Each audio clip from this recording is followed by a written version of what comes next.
नमस्कार दोस्तों आज हम बात करने के लिए हैं नोएडा सेक्टर 93A में ट्विन बिल्डिंग जो कि गिराई जानी है। इसको क्यों गिराया जाएगा दोस्तों, ये बड़ा इंपॉर्टेंट वाला है क्योंकि दोस्तों ये भी कंस्ट्रक्शन सेक्टर में एक बहुत बड़ी न्यूज है जहां पे कि 40 मंजिला बिल्डिंग, इतनी हैवी स्ट्रक्चर को गिराया जाएगा और ये सिर्फ 12 सेकंड में ये मलबा बन जाएगा दोस्तों। और इसको गिराया क्यों जा रहा है, इतना हैवी स्ट्रक्चर है। और पता है आपको दोस्तों, जो इसके सबसे नियर बाय बिल्डिंग है वो सिर्फ 9 मीटर की दूरी पर है। जब इसको ब्लास्ट करके गिराया जाएगा तो सबसे ज्यादा खतरा जो है उन्हीं बिल्डिंग्स को होने वाला है, क्योंकि 9 मीटर की दूरी दोस्तों कितनी दूरी होती है।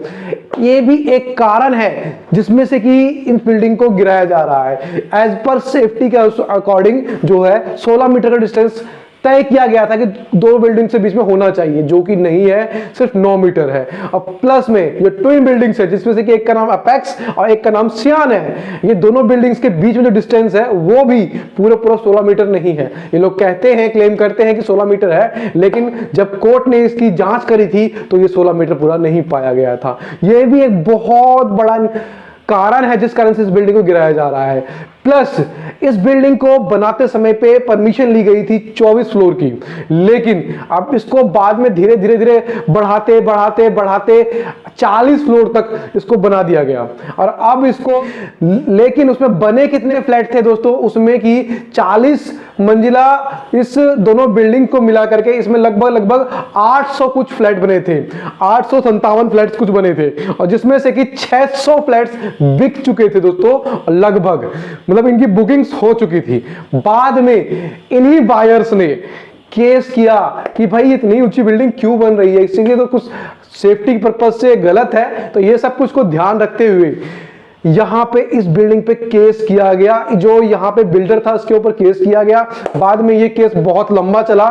ये सबसे पहले इलाहाबाद हाई कोर्ट में केस लड़ा गया, वहां पे जीत गए लोग, और जीतने के बाद फिर ये चीजें चली गई सुप्रीम कोर्ट में।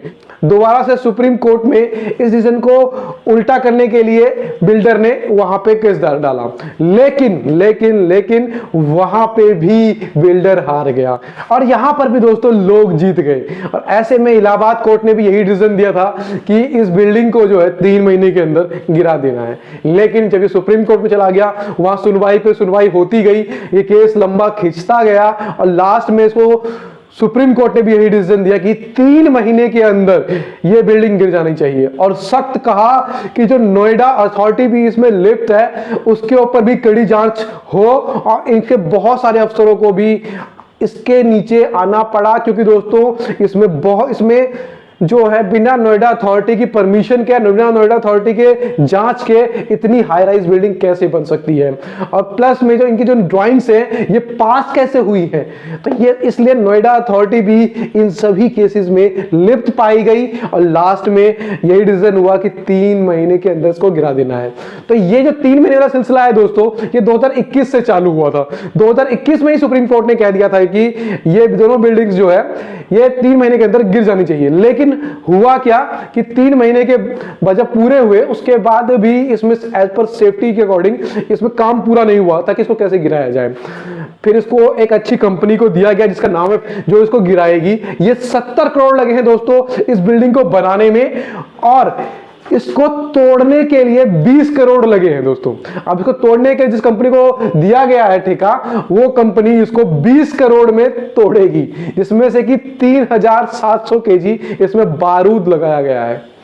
और इसमें बहुत सारे सेफ्टी चीजों का ध्यान रखा गया है इसको तोड़ने के लिए। और ऐसा क्यों है दोस्तों, क्योंकि इन दोनों बिल्डिंग के पास में जो सोसाइटी रहती है उसमें 2000 से लेकर के 7000 आदमी तक वहां पे रहते हैं आसपास, मतलब कि यहाँ पे इतने आदमी रहते हैं, 7000 आदमी के आसपास यहाँ पे रहते हैं।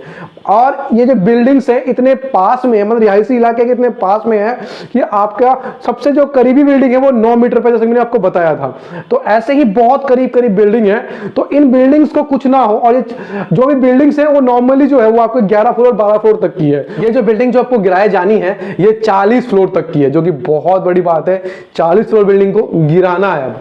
तो दोस्तों ऐसे में इसको गिराए जाने का जो डेट है वो आगे सकती गई। लास्ट में डिसाइड किया गया कि 21 अगस्त को गिराया जाएगा। फिर 21 अगस्त के बाद 5-7 दिन और दे दिया गया, जिससे कि सब कुछ जो है सही तरीके से हो और जिस कारण से कोई भी आपदा या कोई भी चीजें ना हो। तो इस कारण से 5-7 दिन और दिया गया और अब इस टाइम पे तैयारी पूरी हो चुकी है। 28 तारीख को दिन में 2:30 बजे करीब इन दोनों बिल्डिंग्स को गिरा दिया जाएगा। इन दोनों बिल्डिंग को गिराने से पहले कुछ सेफ्टी जो चीजें हैं इनको ध्यान रखी गई है, जिसमें कि जो आसपास बिल्डिंग्स हैं इनको चेक किया गया है कि जो इनमें जो कोई कॉलम कमजोर है, जो बिल्डिंग कमजोर है, उनको एक्स्ट्रा सपोर्ट दिया गया है, उनको एक्स्ट्रा ताकत दी गई है। प्लस साथ में जो यहाँ पे रह रहे हैं आदमी है उनको कहा गया है कि सुबह 7 बजे अपना फ्लैट, अपना घर छोड़ करके चले जाइएगा और उसके बाद जब ये टूट जाएगा तो इसके टूटने के बाद आपको 5 घंटे के बाद परमिशन के साथ आप इनको अंदर दोबारा से एंट्री दे दी जाएगी। प्लस साथ में जब ये ब्लास्ट होगा उस टाइम पे 5 एम्बुलेंस, 5 फायर ब्रिगेड और साथ में 1 डॉक्टर की यूनिट को तैयार रहने के लिए बोला गया है। ये बहुत बड़ी चीज है दोस्तों। अगर बाई चांस कोई दुर्घटना हो जाता है तो साथ में ये चीजें तैयार रहने के लिए कही गई है। साथ में दोस्तों यमुना एक्सप्रेसवे जो है इसको भी 1 घंटे के लिए बंद कर दिया जाएगा, एज पर सेफ्टी को ध्यान रखते हुए। क्योंकि दोस्तों बनाते हुए तो कोई सेफ्टी का ध्यान रखा नहीं गया, तो कम से कम तोड़ते हुए तो सेफ्टी का ध्यान रखा जाए। ये इतनी खतरनाक बिल्डिंग बताई जा रही है कि अगर ये बिल्डिंग पूरी बन जाती तो बाय चांस कभी भी इसमें कुछ भी, क्योंकि इसमें एक भी चीज जो है, एक भी चीज एज पर सेफ्टी नियम के अकॉर्डिंग नहीं बना था और जिसमें कि नोएडा अथॉरिटी ने इसको पूरी अनदेखी करी और पूरी अनदेखी करने के कारण ये भी एक भ्रष्टाचार ही बोल लीजिए हमारी गवर्नमेंट का, जिसमें कि ये भ्रष्टाचार के कारण इतनी बड़ी बिल्डिंग बन गई। लास्ट में थोड़ा सा डिटेलिंग में बात कर लेते हैं, इसको किस बिल्डर को काम दिया गया, किस बिल्डर ने बनाया और यहाँ पे क्या क्या लिफ्ट हुआ। 2006 में दोस्तों emerald court group housing society ने 70,000 स्क्वायर मीटर जमीन जो है सुपरटेक बिल्डर को दी बनाने के लिए, जिसमें से कि 15 बिल्डिंग्स बनाई जानी थी और हर एक 15 बिल्डिंग्स में आपको 11 फ्लोर्स थे। 11 फ्लोर्स थे दोस्तों हर एक 15 बिल्डिंग्स में।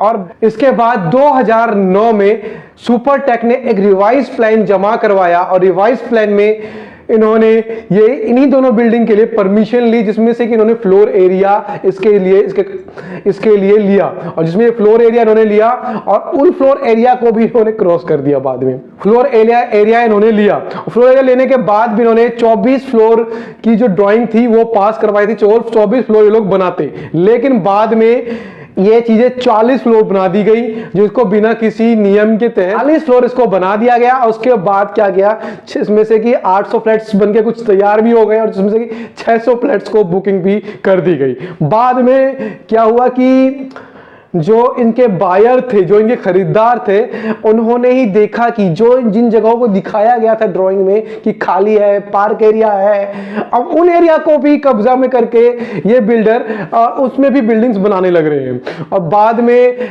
किसी भी सेफ्टी को ध्यान नहीं रखा गया दोस्तों, छोटे छोटे कोई भी सेफ्टी को नहीं ध्यान रखा गया, बिल्कुल ही नियम कानून को तार पे रख दिया गया।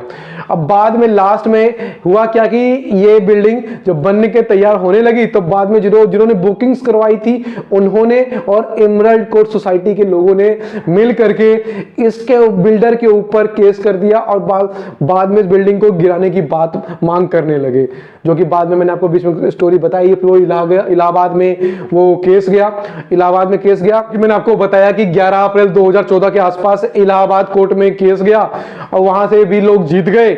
लोग जीतने के बाद फिर उसके बाद ये केस जो ये केस सुप्रीम कोर्ट गया। सुप्रीम कोर्ट में भी दोस्तों बहुत सारी सुनवाइयां होने के बाद 2021 में इसको उसी फैसले को बरकरार रखा और साथ में इसको गिराने का आदेश दिया 3 महीने के अंदर और बहुत सख्त लहजे में कहा नोएडा अथॉरिटी के जो भी इसमें सम्मिलित हैं उन पे भी कड़ी कार्रवाई होगी और बिना उनके सम्मिलित हुए ये चीजें नहीं बन सकती हैं। तो चलिए दोस्तों, ये इंफॉर्मेटिव वीडियो अगर आपको लगी तो मुझे लाइक करके शेयर करके जरूर बताएं और दोस्तों नए हमारे चैनल पे तो हाथ जोड़कर रिक्वेस्ट है नीचे लाल कलर बटन है उसको दबा के सब्सक्राइब जरूर कर दें। ये बड़ी इंपॉर्टेंट नॉलेज है दोस्तों, दिल्ली एनसीआर में ये पहली बार होने जा रहा है और ये सबसे बड़ी बात इतने बड़े रिहायशी एरिया में और इतने बड़े सेफ्टी पर्पज को ध्यान रखते हुए किया जा रहा है ये काम। तो ये इसलिए ये वीडियो बड़ी इंपॉर्टेंट थी, जिसमें चाहता था कि मैं आपको ये आपके साथ ये न्यूज़ जरूर शेयर करूँ, क्योंकि ये भी एक कंस्ट्रक्शन से रिलेटेड एक बहुत बड़ी न्यूज़ है। अगर आप गलत काम करोगे तो दोस्तों ऐसा नहीं है कि दुनिया चुप बैठेगी या सब कुछ, कोई भी नहीं कुछ कहेगा, जिसमें से कि आपका सरकारी महकमा भी भले ही आपका लिप्त हो, लेकिन अगर आप ठीक हो, सही हो, आप सही से बिल्डिंग बना रहे हो तब तो कोई दिक्कत नहीं है। अगर बिल्डिंग गलत बना रहे हो तो यहाँ पे आपको हम कभी भी हर्जाना भुगतना पड़ सकता है। सोच के देखिए दोस्तों, जो ये बिल्डिंग 70 करोड़ की बिल्डिंग है, कम पैसे नहीं हो 70 करोड़ होते, वो तो इन्होंने एक मोटा मोटा एक अनुमान दिया 70 करोड़। बाकी आप और हम ये सब जानते हैं कि इतनी बड़ी बिल्डिंग 70 करोड़ में क्या बनती है नहीं बनती है, वो आप सब जानते हो। बाकी मैं वीडियो समाप्त करता हूँ। वीडियो अगर थोड़ी भी इंफॉर्मेटिव लगी आपको तो प्लीज़ दोस्तों लाइक करें, शेयर करें, ये आपके ऊपर डिपेंड करता है। जय हिंद, जय भारत। फिर मिलते हैं एक और इन्फॉर्मेटिव वीडियो में।